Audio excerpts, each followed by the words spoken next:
ओम शांति। आज से गीता का 6वां अध्याय।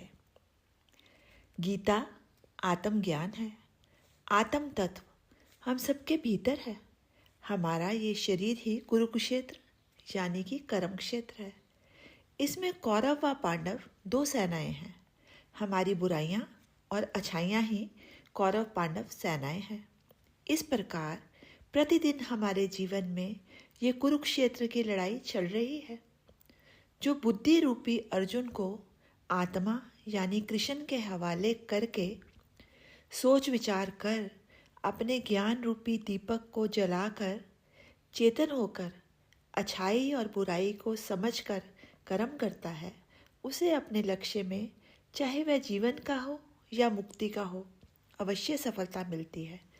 हमारे कर्म क्षेत्र की लड़ाई ये है कि हमें अपनी बुराइयों का निरीक्षण करना चाहिए, अपने अवगुणों को छोड़ना होगा, दूसरे के दोषों को देखना है, पर उसकी भी निंदा नहीं करके उससे भी अनुभव ही प्राप्त करना है।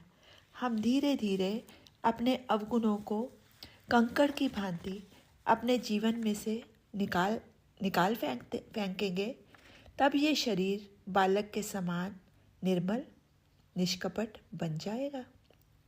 और जब हम अपने विकारों को दूर करके कर्म करते हैं तो एक दिन जीत अच्छाई की ही होती है। प्रतिदिन उस परमपिता परमेश्वर का ध्यान करके अपने को पूर्ण रूप से अर्पित कर दे तो वह प्रभु स्वयं हमारी रक्षा करेगा।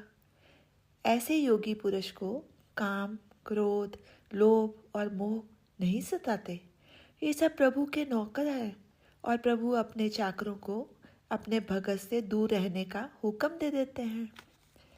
जब हम जीवन में सब सुख दुख, अच्छा बुरा, पाप पुण्य सब कुछ प्रभु को अर्पित करके जीना सीख लेते हैं तो जीवन आनंद से भर उठता है।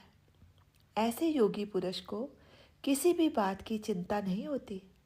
वह तो हर पल हर समय प्रभु का गुणगान करके जीवन जीता है। फिर उसे मौत से भी डर नहीं लगता है। उस समय वह सबसे ज़्यादा आनंदित होता है क्योंकि वह सोचता है कि अब अपने प्रभु से मिलने का समय आ गया है। वह जानता है कि ये शरीर ही भगवान से मिलने में बाधक है। इस संसार व इस संसार में रहने वाले हर जड़ चेतन वस्तु का निर्माण परमात्मा ने किया है। किंतु जिस प्रकार कीकर के वृक्ष का पालन पोषण ना करने पर भी वह फलते फूलने लगते हैं, किंतु फल के वृक्ष का पालन पोषण करने पर भी वह फलता फूलता देर से है। इसी प्रकार हम देखेंगे कि संसार में बुरे लोग, कपटी लोग ज़्यादा फलते फूलते हैं।